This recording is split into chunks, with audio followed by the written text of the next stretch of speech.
السلام عليكم ورحمة الله وبركاته. اللهم صل وسلم وبارك على سيدنا محمد وعلى آله وصحبه أجمعين. ازيكم اخواتي الغاليين؟ يا رب يا رب دايما تكونوا بصحة وخير وسعادة.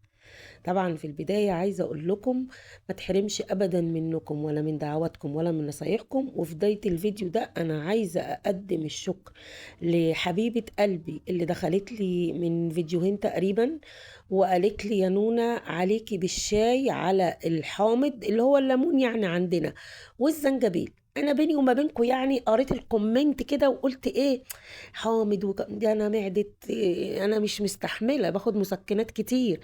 لكن ليا واحده بقى صديقتي بقى على طول على اتصال بيا وقالت لي نفس، قلت بس يا بنتي يا نونا بقى لا جربي. جربت وكان مفعولها السحر الحمد لله بفضل الله.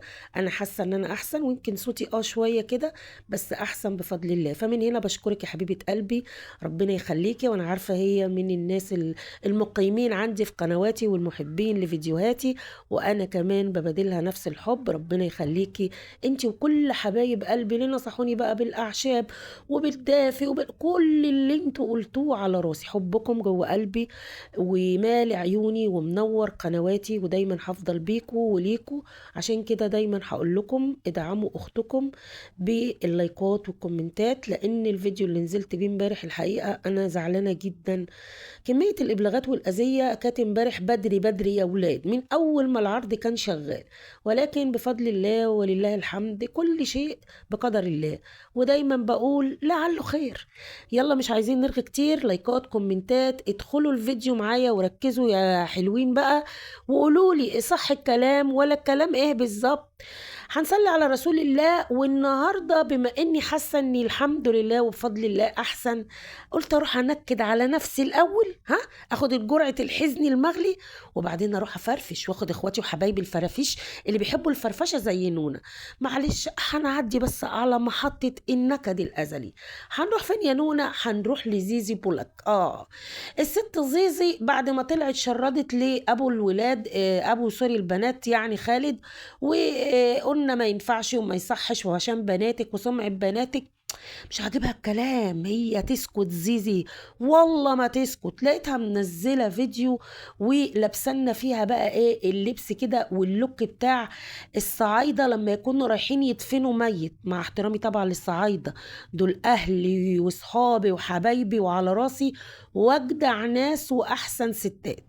المهم لفنا اللفه الاسود في اسود وطلعنا فين على الشقه. راحت تجيب حاجات وكاتبه على العنوان بقى، وخدوا بالكم من العنوان ده يا ولاد: اخدت حاجه العيال من البيت الله لا يرجعني. يا ساتر يا رب، الله لا يرجعك فين؟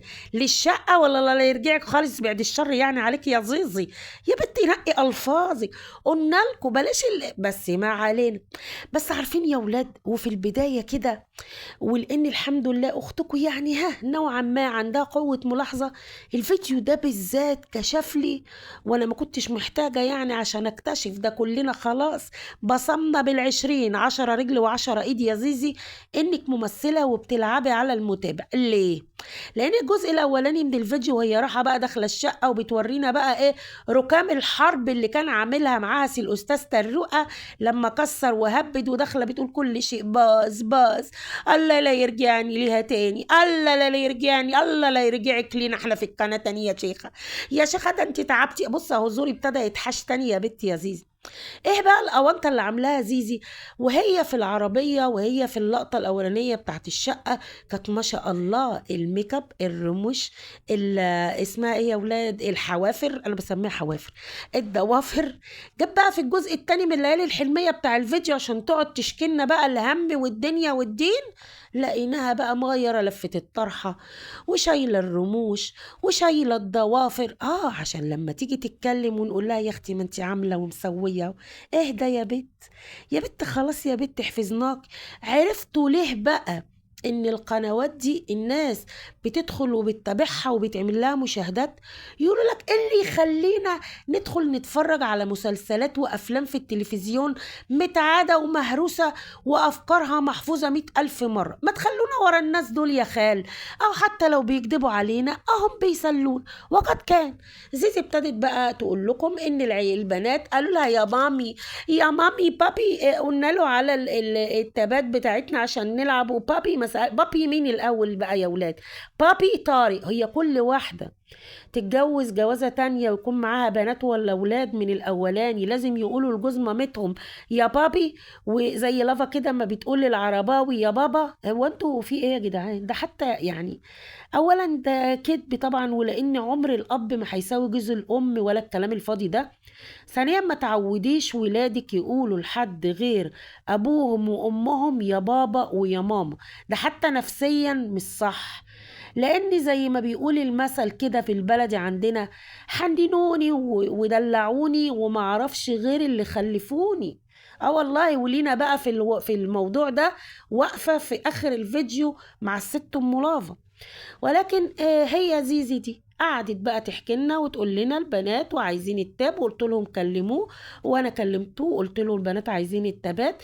قال لها طب ما تروح حد منعك؟ لا خالص، مش جالك وجاب اهله وخطوه عزيزه وفرحه خطوه عزيزه، وقلت لنا ما رحتيش جبتي حاجات بناتك ليه؟ بدل ما انت عماله تشتري في هدوم للبنات، كل لما تغضبي وتسيبي البيت تروحي شاريه هدوم للبنات وكتب وكشاكيل جديده. لكن الزيزي جابتها لكم بقى على سيراميكا، انتوا مخكم تخين ليه؟ عمالين يقولوا لها لمي حاجتك وحاجة بناتك وشيليها عند شقة مامتك والحاج حسني رحمة الله عليه اللي بلانا بالبلوى الجمر دي. تقول لهم لا لا لا لا، ده انا لو لميت حاجاتي شنطة واحدة بس مش هتكفي في شقة ابويا اللي هو بيت العز اللي شفت فيه العز وشفت فيه الخير. طب عايزة ايه؟ مزيزي قالت لكم الشقة دي مش هينفع تدخلها، هي حست بقبضة وبريحة وحشة وبخنقة وخلاص. وفكروها كمان، فاكرة المية اللي كانت بتترش على العتبة يا زيزي من غير ما تقولوا يا حبايبي احنا فاكرين؟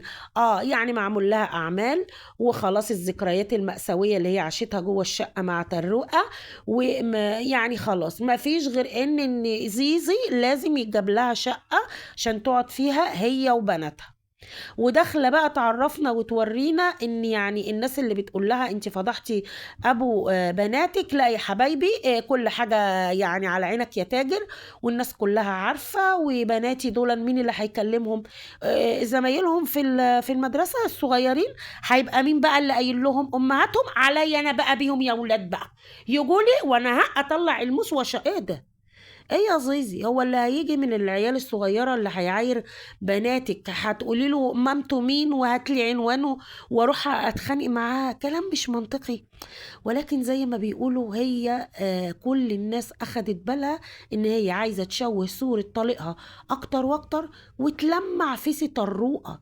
ليه؟ لان قالوا لها طب خلاص طالما ان انت الشقة دي هو سابها لك، فليه انت اللي تسيبي الشقة وانت بتدفعي ايجارها؟ اقعدي فيها. لا، ذكرياتها والخنقة اللي بتجيلها والريحة الوحشة اللي فيها، يعني قفلت كمان البند اللي بيقول لها او الناس اللي بتقول لها اقعدي في الشقة وانت تدفعي ايجارها.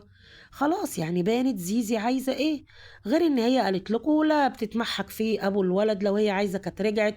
واللي بتقول لها انت كتير عليه تقول لها لا يا حبيبتي انا ما فيش راجل يملى عيني بعد ابويا الحاج حسني، الخير اللي شفته عنده ما شفتوش عند حد. وبصراحة والتربية باينه عليك يا زيزي. انا مش هتكلم اكتر من كده لان هي عكت ولكت في الفيديو نص ساعه كتير، ولكن اختصار الموضوع كله شدوا حيلكوا بقى.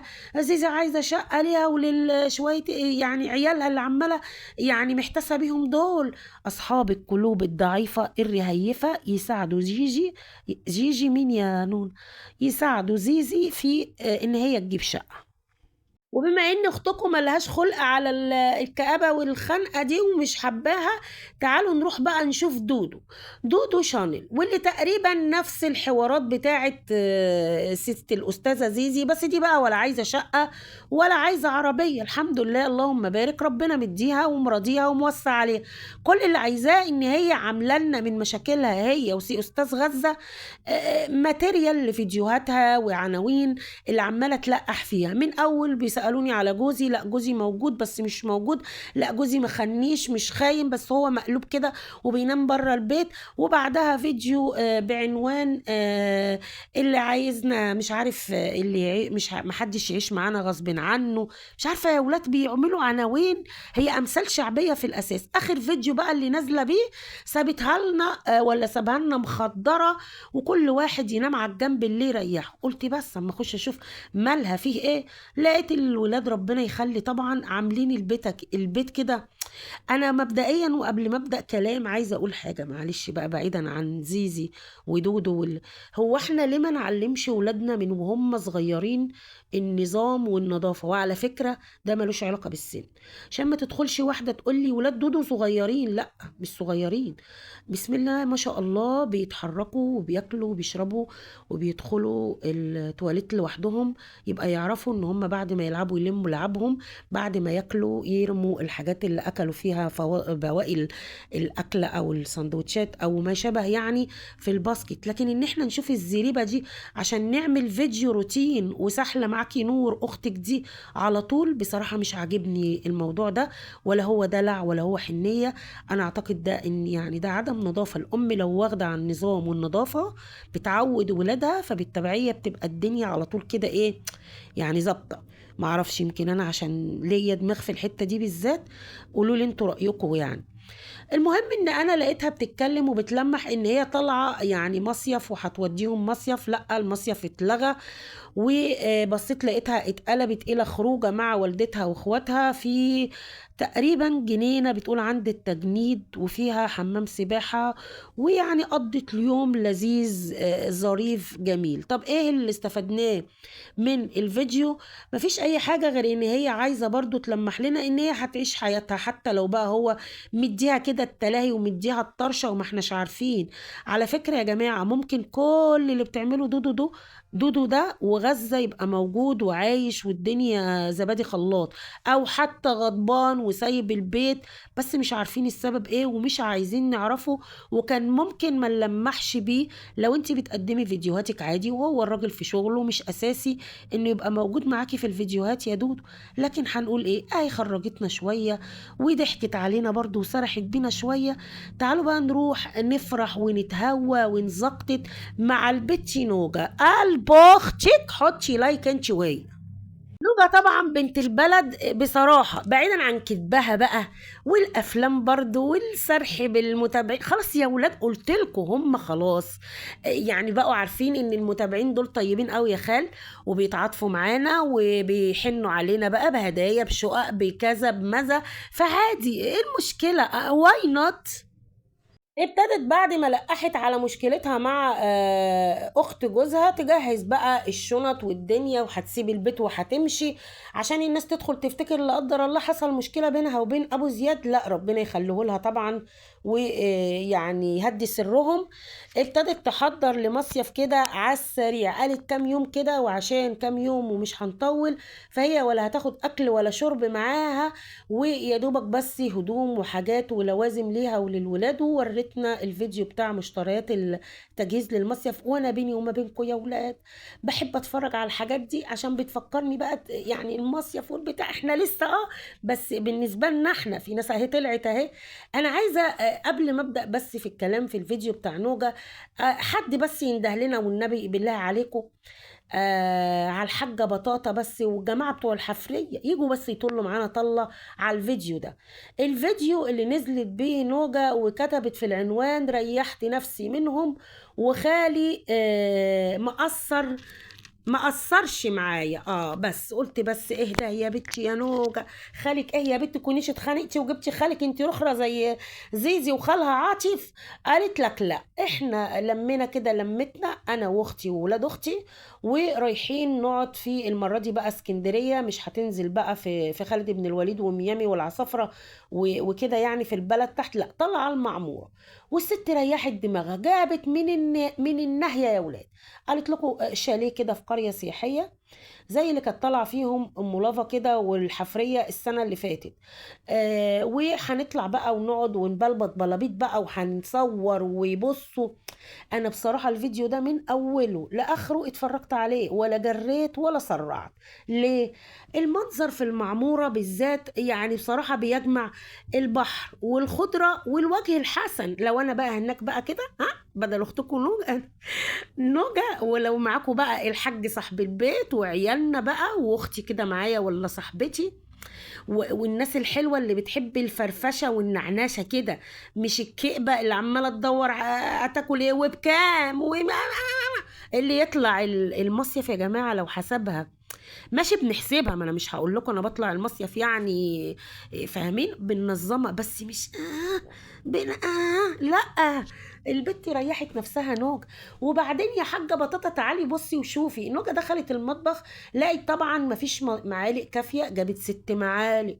ما لقيتش سكينه، جابت سكينه ب95 جنيه. يا لهوي لو سمعتك بطاطا هتذبحك بيها يا نوجه. يعني اللي كان ناقص ما دورتش بقى حد من اللي مأجر لها الشاليه هاتلي، جابت وقالت هينفعني في بيتي لما اروح. ما فيش حاجه في البيت بتخسر، ده مبدأنا كلنا كستات. وانا واحده من الناس اول سنه طلعت فيها مرسى مطروح اقسم بالله ما انساها ابدا. وكنت في فندق اللي هي الشقق الفندقية زي الشاليهات اللي هي نوجة نازلة فيها دي، بس فندق بقى. يعني أنا ما كنتش ما فيش بقى بوفيه وانزل واكل وكلام زي كده. لكن طبعا كان مجهز فيه كل حاجة، غرف وفي مطبخ وفي حمام وكل حاجة. لقيت ان المطبخ اللوازم بتاعته مش مفيش حاجة تماما يعني. وكنت انا وزوجي وابني بس. والله نزلت جبت بصوا كل حاجة للاستعمال بتاعنا بقى اللي هو العادي بتاعنا، كوبايات ومعالق وسكاكين وحاجات كده، وكل ده خدته معايا. وعلى فكرة موجود عندي في البيت لحد دلوقتي. ولما بشوف الحاجات دي وبتذكر ان دي اشتريتها منين وفين المحل ومش فاكرة طبعا الاسعار، ببقى مبسوطة وسعيدة جدا، لاني جبت اطباق ساعتها كده ميلامين جميلة قوي موجودة عندي لحد الوقت الحالي. فهي مش أزمة، يعني عايزة أقول لكم إن هي مش أزمة. ما علينا عشان ما نطولش الفيديو يا ولاد. نوجة عملت ده، الحاجة اللي لقيتها ناقصة جابتها. غير إن هي قالت أول يوم جايين وهننزل كده نعمل نجيب أكلة سمك كده نقاوة عين خالي ونظبط الدنيا وناكل عشان إحنا والعيال جعانين. نزلت جابت اللهم بارك من حتة سألت عليها هناك في المعمورة، بيبيعوا جملة، يعني الأسعار هتبقى متهاودة نوعا ما عن المعمورة جوه نفسها. ما في المعمورة الشاطئ ومعمورة البلد أكيد، يعني هي اختارت مكان كده. يعني المهم إن هي ظبطت أكلة سمك اللهم بارك، أنا شايفاها على الترابيزة والتصوير اللهم بارك، حاجة لوز العنب اللهم بارك، صحة وعافية يعني على اللي هياكل. الحاجة مظبوطة ومتقونة ومعمولة تمام التمام، بولتي يا حاجة وجمبري وكل حاجة تمام. لكن أنا ما أعرفش بقى هم جابوا لنا الأكل على الترابيزة، احنا ما نعرفش عملوه فين ولا عند مين ولا استرخصوا ولا استغلوا. يعني ده لو عملنا مقارنات بس عشان هي طلعت كل اللي في اسكندرية وحشين وشريرين. ده اللي عجبني في الفيديو بتاع نوجة، الحيوية وحسستنا ان هي فعلا هتصور لنا بقى، هي مش هتقف في المطبخ ولا هتطبخ ولا هتعمل. الست حاسباها صح، مش عشان هي مرات صاحب السوبر ماركت وبس، لا، انا طالعه يبقى انا عامله حسابي ان هصرف بقى، اخد اكل معايا من هنا على التسويه زي ما بنعمل مثلا نتبل بانيه، نتبل فراخ هنشويها هناك، شويه لحمه مفرومه هنعصجها ونعملها كفته، هنعملها بقى نوديها ونعملها لحمة بعيش في الفرن في اسكندرية اللي هو بنقول عليه لحمة بعجين، الكلام ده كله. لكن حاسمه الموضوع مع نفسها. ايه بقى اللي ما عجبنيش في الفيديو ده وعايزه الفت النظر ليه لنوجة؟ اولا انا مش هتكلم على ان انتي قلتي ان مريم جابتها لنا بالمايو طبعا بتاعها وقالت ان هي من غير طرحه، مريم ما كانتش محجبه، في حين ان انتي اكتر واحده كنت بتطلعي بعد ما البنت لبست الطرحه والناس قالوا لك لسه صغيره، بقيتي تقولي لا هي اللي عايزه وانا ما فرضتش عليها، ورافضه ان هي تيجي معايا في الفيديوهات من غير الطرحه. فعادي البنت صغيره بس ما تعودهاش على التذبذب ده يا نوجة، عشان ده غلط. انت بقى يا نوجة بقى يا حبيبتي لبستي المايو، او قبل ما تلبس المايو لابسه اللبس في البيت تيشيرت كده وبنطلون، وبصينا لقينا بقى البونيت ضرب والرقبه بانت واللغلوغ بان. طب ليه يا نوجة؟ يعني ليه لما بنروح المصيف بنحس ان استغفر الله العظيم، يعني المصيف ده ما فيهوش ربنا وما فيش حلال وما فيش حرام؟ لا. اولا المايو المحجبات، لان اللي هو البوركيني اللي انا عن نفسي لما بجيبه بيبقى فيه معاه جزء اللي هو بيتلبس كده زي طرحة صغيرة، في منه بيبقى كده. مفيش انا بلبس طرحة صغيرة كده وبلفها، لكن لا اسيب رقبتي ولا اسيب لغلوغي. لغليغك يا نوجة، لغليغك يا حبيبتي، وما تقوليش بقى احنا في رحلة وفش وفرش، لا. هو رب هنا رب هناك، فيا ريت اما نعوز نتبسط ونفرح ما نغضبش ربنا عشان ربنا يبارك لنا. ولكن فيما عدا الملاحظتين دول انا بصراحه شايفاه مصيف. هنشوف فيديوهات حلوه مع نوجة، لو ان الناس كانت متوقعه ان دودو اللي تبقى معاها، لكن واضح ان نوجة يعني اخواتها مثلا، انا شايفه اختها في اخر الفيديو ولاد اخواتها طلعوا معاها، فطبعا ما ينفعش ان هي تاخد دودو معاها. المره اللي طلعوا فيها كانوا يوتيوبرات وناس بتوع سوشيال ميديا مع بعض، كانت هي ودودو ومعاها واحده من التيك توك مش متذكره اسمها بصراحه. فمصيف سعيد يا نوجة، وعايزين نشوف بقى فيديوهات حلوة، وعايزينك تغطي بقى الرقبة واللغاليغ. قلنا بقى لايك كبير كبير كبير، ونجري ونطير ونلم الشنط مع بتوع الحفرية ونشوف آخر فيديوهات اسكندرية، واللي كل واحد فيهم يعني عامل لنا كده فيديو. وبالذات يعني فيديوهات أبو موزة بصراحة تحس إن هي قص ولزق، عبيله واديله. فيديو بياخد فيه آراء الناس بقى اللي معاه في الرحلة، بطاطا وياسمين وسي الأستاذ ضني والولاد الصغيرين في الرحلة. ابتدى الفيديو بتصوير غريب جدا بصراحة، رايح يشتري أكل هو وضني من عند وهمي بالليل تقريبا، يعني بعد الساعة 2 بالليل. فطبعا المحلات اللي جنب المحل بتاع الأكل وهمي، طبعا محلات الأكل ما بتقفلش، مقفلين. فبيورينا بقى المعمار بتاع المنطقة بتاعت شارع النبي دانيال طبعا. وطبعا ده في محطة الرمل اعتقد، ما عشان ما لخبطش. فالمحلات دي لو كلها كده مقفولة أكيد محلات بقى الملابس والشنط وعزكم الله الأحذية وحاجات آخر جمال، وهو متعجب قوي بالمعمار وبالأسامي. عايزة أقولك إن أغلب اللي ساكنين اسكندرية كانوا زمان يا أستاذ أبو موزة جريج ويونان وكده، فهتلاقي الأسامي اللي أنت بتستغربها وبتضحك عليها ده، زائد إن المعمار بتاعهم هو ده. دي حاجات كده فعلا أثرية زي مصر الجديدة كده، والبيوت القديمة اللي في مصر الجديدة دي حاجة فعلا مريحة للعين. بس هو خدها بقى من باب التريقة وهو صور حبة وقال لكم المحلات قافلة، إن شاء الله بقى نخلي الهيرو تصورها لكم وهي فاتحة. يعني هم محددين هو يصور إيه والهيرو تصور إيه. غير بقى ما جه في اخر الفيديو سأل كل واحد عن رأيه في الرحلة. الهيرو قالت له الرحلة حلوة وجميلة، قال لها بجد؟ وكأنه يعني بيقول لها هي كدابة، كنت مبسوطة؟ قالت له اه طبعا، بس هو بصراحة يعني الولاد طبعا بالنسبة لصفا عشان كانت بتجري، واضح ان صفا همدتهم وبوظت عليهم تصوير فيديوهات كتير. البنت صغيرة وفي اماكن مثلا بيروحوا هي بتنطلق، والحاجة طبعا ما تقدرش تجري وراها، يبقى كله حلق وحوش واوعى وحاسب، لان لو لا قدر الله جرى لها حاجة احتمال ان صدفة تعجنهم وتعملهم كفتة يعني للعرباوي بالليل على العشاء. فقالت يعني هو ده بس اللي كان عامل الدنيا. قال لها طب والمره الجايه تفتكري نيجي وبنفس اللمه دي؟ قالت له بس بلاش صفا، ولا اقول لك سوري صدفه لافا يعني. والبنت كانت واقفه وراها عشان بتتبسط مع العيال، بس هي صفا طبعا بتتعبنا في الجري وراها، بس من غيرها طبعا ما ينفعش. ردت لافا وقالت لها من غير صفا ضني مش هيساف. دخل بقى ضني على الخط وقال بصراحه لان لافا صفا العشق. وابتدت الحاجة قالت هطلع معاكو، بس تمشوا بدماغي وتسمعوا كلامي. لو مشوا على كلامك يا حاجة بعيد عن الملايات والأدوات والحاجات اللي انتي قلتيها، لا هيصيفوا ولا هيتبسطوا ولا هيروحوا ولا هيجوا. هيروحوا عشان يصوروا فيديوهات في المطبخ؟ لا، مش بتوع كده. بس واضح ان ياسمين ومحمد لو كرروها تاني اكيد مش هيكرروها ومعاهم لا الحاجة بطاطا ولا ولاد صدفة. نزلت بقى الهيرو بالفيديو اللي بتقول ان هي راجعين من اسكندرية والحمد لله على اللي جرى في العربية وان هم وصلوا بالسلامة. اولا من العنوان انا قلت لا قدر الله حصل لهم في الطريق مثلا لا قدر الله حادثة ولا حاجة. دخلت لقيتها بقى بتتكلم وبتقول ان اللي جاي لها بالنوم طول ما هي في اسكندرية. ما هو الحمل كده يا اختي، معلش ربنا يكمل لك على خير.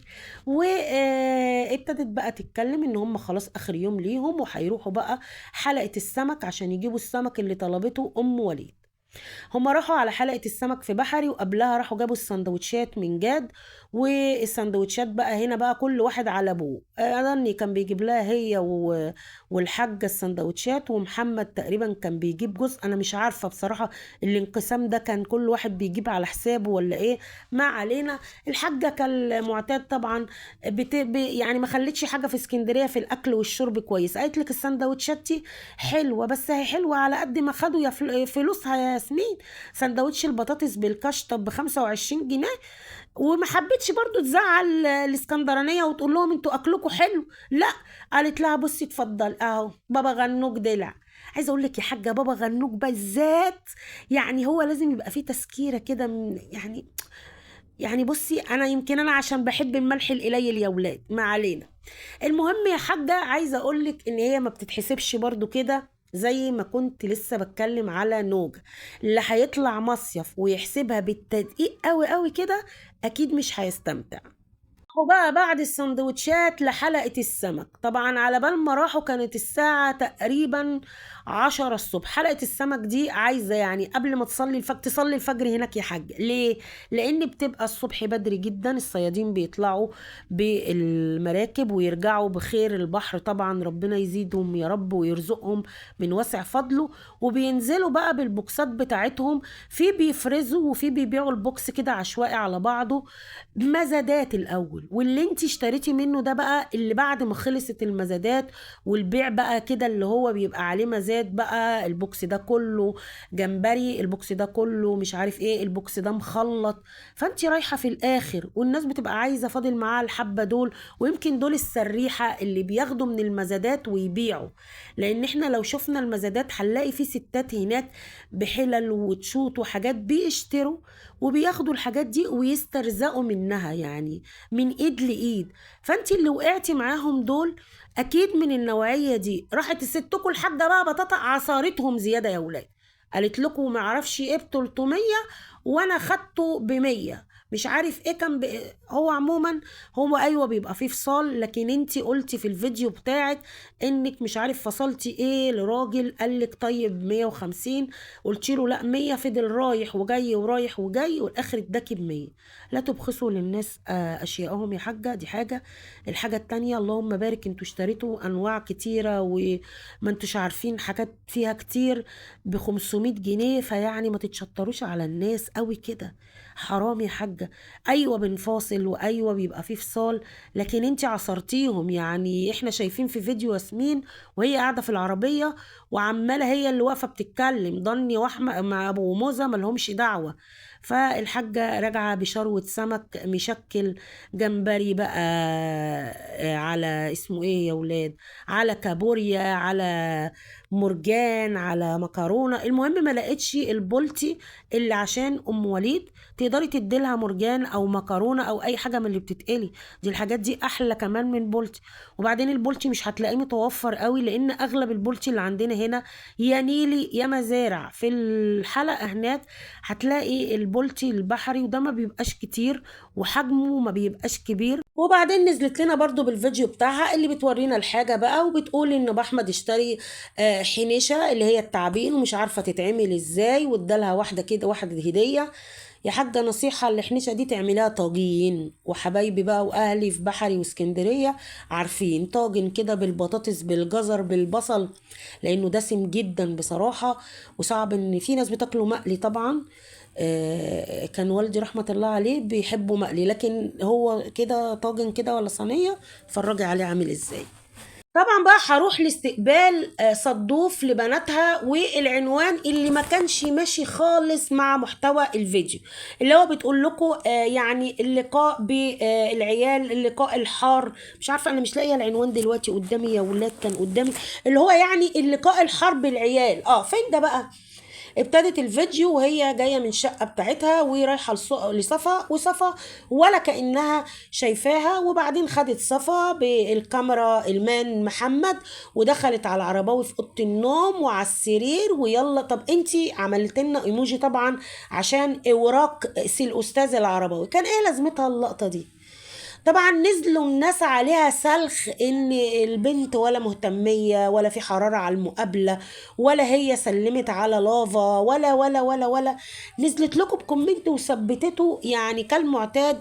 يا ولاد لا مؤاخذة الوزة، هم كانوا جايين من الصبح ودخلوا بسوني، وصفا بستني وانا نايمة في السرير، وانا كنت نايم له، انا اصور لكم وانا نايمة في السرير. طب ايه لازمة ان انت تصوري لنا اللقطة بتاعت السرير والعرباوي؟ اهو بايت عشان تتبطوا وتعرفوا انه بينام ما بيحضرش البسات، وبعدين يروح. ما فيش فايدة يا ام لافا، احنا مش هنخلص من الحرب اللي دايرة ما بينك وما بين الاخت الدرة من الناحية التانية، ومش عارفة بصراحة على ايه. امال لو كان رشدي اباظة بصحيح كنتوا عملتوا فينا ايه؟ طبعا اللي اشتروا شروة السمك واللي فرحوا بيها من اسكندرية حطوها في العربية. وده بقى اللي نسيت اقوله لكم في الفقرة دي. لما الناس بتروح تشتري، بس بتشتري بقى مزادات وكمية كبيرة بوكس كده، بنشتري صندوق كده فل وبيبقى فيه شوية تلج عشان السفر، ونحطه في شنطة العربية. هو البوكس كده ببعضه بيستنى معانا لحد ما نرجع زي الفل. لكن هم بسم الله ما شاء الله في الشنط وحطوا في دواسة العربية، والعربيتين اتزفروا والريحة طبعا بقت زفت وتين. جت الست ام لافا خدت عربيتها وطلعت عشان تروح للمداح تعمل الاعلان بتاعها. قالت ان الريحة طبعا قلبت الدنيا لان ودت العربية المغسلة وما غسلوهاش، غير ان الكاوتش عايز يعني مريح كده وعايز يتملي. يعني العربية رجعت بخساير وقالت هي دي غلطتي. ولسه بقى ده احنا بكرة هنسمع يعني بصوا اهوال من المطرح ما خدوا العربية دي. واحنا كنا شايفين اغلب الخروجات كانت بالعربية عشان العدد، عشان لما يخرجوا مع بعض وتوفير للبنزين. دول كانوا بيروحوا مشاورهم بالتيك توك يا ولاد. فأثناء ما كانت في العربية مع لافا طبعا اللي خدتها معاها هي وصفا، ومعاهم واحد كده من المطعم طالع معاهم المشوار ده، ابتدت بقى لافا تقول ان يعني مامتها ما تزعليش مني وسامحيني عشان الدرجات بتاعه الانجليش وكده. قالت لها انت الغلطانه عشان ما كنتيش بتعملي الهوم ورك. البنت طبعا بطبيعه الحال ويعني بالفطره وبالبديهه قالت لها لا، الواجب ملوش دعوه بالامتحان. قالت لها لا، ما هي بيبقى التوتال طبعا يعني اعمال السنه بالبلدي. يا ولاد سيبكوا بقى من الهلفطه اللي بيقعدوا يقولوا لك الهام ورك واللي مش عارف الايه. هو معنى الكلام واختصار الموضوع ان حضرتك كنتي مهمله في حق رعايه بنتك والمدرسه والكلام اللي زي كده، ودي النتيجه يا ست. اسمك ايه انت النهارده يا صدفه؟ وانت اللي كنتي طول الوقت عايزه تبيني بس للمتابعين ان موزة ما بيفهمش حاجة، وانه جاوب الامتحان كله كده بالاستروبيا، وان الواد سليم ما يعرفش اي حاجة، وان لافا ما فيش اختها ولا فيش اخوها. يعني وادي اهو. يعني الحمد لله ربنا طبعا ينجحها وينجح اولادنا جميعا، بس اهتمي ببنتك اكتر من كده. المدارس ايا كانت لو حتى مدخلة مدرسة حكومة، اللي بيفهم بجد يعني يعرف ان 90% على البيت ويمكن 10% على المدرسة او المدرس. لان البنت او الولد هيروحوا يقعدوا قد ايه في المدرسة؟ 3 4 ساعات، وهيرجعوا باقي اليوم كله بما فيه وقت الراحة مع الام اللي بتتابع بقى الواجب والمراجعة والاملاء، ولو في امتحانات في تقييمات في الحاجات دي كلها. لكن صدوف احنا عارفين كانت جايبة معاها واحدة بتعمل معاها الواجب، واحدة للدروس، وكان ناقص يعني مش عارفة عايزة تجيب واحدة تعلمها ازاي تتعامل وتتكلم ازاي. يعني انت يا صدوف لاغية دورك كأم وبتشتري الدور ده بالفلوس، فما ينفعش. نفس الدور اللي عايزة تقنعنا بيه بقى بالفيديو التاني اللي راحت وعمرت فيه البيت وخدت فيه الولاد وبتقول فرجوا علينا الناس. خدت العرباوي وخدت معاهم طبعا عادل، لان ده عادل بديل ضني في الخروجات هنا بقى في القاهرة. وراحوا على هايبر وخدت معاها سليم ولافا وصفا وطبعا آية، وراحوا اشتروا حاجات من هايبر وبهدلوهم وتعبوهم. وسي الاستاذ العرباوي خلاص يا ولاد خد على الكاميرا. كان الاول تتكلم هي والكاميرا عليها وصوته باين، دلوقتي لا، بتصدر له الكاميرا زي ما مصدره لنا 24 كده ساعه في البثات والفيديوهات. فمش عارفه، بيقولوا احتمال يفتح قناه يا ولاد، ده تبقى سنتنا بيضه وفيها كتكوت. وبعد ما خلصوا بقى والعيال بهدلوهم، والاستاذ العرباوي قدم تأسفاته واعتذاراته لكل حد ساكن جنبهم او قاعد معاهم او كده من اللي العيال بيعملوه. فراحوا واتعشوا عند بازوكا، وقعدوا وصوروا وخلاص بقى وروحوا. فالناس بيقولوا لها يعني انتوا بتشتكوا من دوشة العيال وبتقولي فرهطتي وتعبتي؟ ده على كده بقى ضني ومحمد ابطال ان هم قعدوا مراعينهم 10 ايام. ردت طبعا صدوف كالمعتاد وقالت لهم دول 10 ايام يعني مش العمر كله.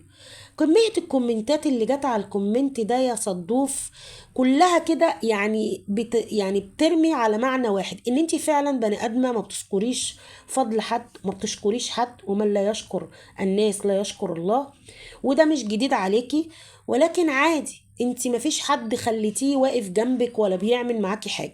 امك لما قمتي عليها وطلعتي عليها قبل كده قلتي ما بتعمليش حاجه، ودينا شفنا بعينينا مين اللي بيراعي بناتك سواء في الحفريه او في المصيف. آه سعاد اللي ما بنشوفش صفا متسرحة غير لما بتبقى معاها او عندها. اما دخلولك في البث وقالولك ادي صفا لسعاد، قالت لهم صفا مين وسعاد مين؟ دي ما بتطقش حد وما بتاخدش حد، وسيبكم الكلام اللي هي بتقوله. قالوا لها دي عيانة وصاحبة عيا، قالت لكم لا، عيانة ايه؟ هي تعبانة كده من زمان، واحنا شفنا سعاد في الفيديو مع الحاجة بتقول ان هي عندها مشكلة في عينيها دي من وهي عندها 18 سنة. فهي بقى عايزة تطلع لنا كده ان سعاد بتقفلم عليكم زي ما بتطلع كده بالطريقة، بتكدب ياسمين وبتفضح هدى وبتكشف ساعات ملاعيب ابو موزة. فهي دي صدوف ما بتذكرش فضل حد عليها، هي اللي فضلها ونعمتها على كل اللي حواليها.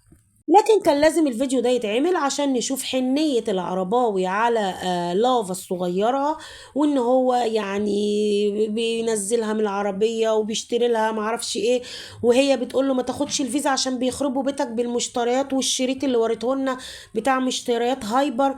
ولافا تقول له لا خد الفيزا يا حبيبتي، ما الفيزا بتاعته، لكن اللي جوه الفيزا يا ماما، اللي جوه الفيزا بتاعك انتي. فما تضحكيش على نفسك ولا علينا يا صدوف، وكفاياكي بقى عشان بصراحة بقى الموضوع اوفر اوفر اوفر. وربنا يخلي لك بنتك، ضمي بنتك لصدرك، حني عليها. شايفة برضو اهتمام بصفا، ويا حبيبتي وحشتني يا صغنن وحشتني يا طيب ايه. ها، انا مش هتكلم طبعا، كل واحد اضرب نفسه واضرب حاله، ولكن هقولك اللي انت عيبتي عليه في بطاطا انت بتعمليه بحذافيره، بتفرقي، وده شايفينه يعني واضح وضوح الشمس. لكن ربنا يصلح حالك ويخلي لك بنتك ويهديها ليكي ويهديكي لولادك وينور عينك بيهم، اللهم امين. يا نهار ابيض يا ولاد، الفيديو طول قوي، معلش سامحوني. لايكات بقى وكومنتات، وامنوا على الدعاء. اللهم استرنا فوق الارض وتحت الارض ويوم العرض عليك يا اكرم الاكرمين. والسلام عليكم ورحمة الله وبركاته.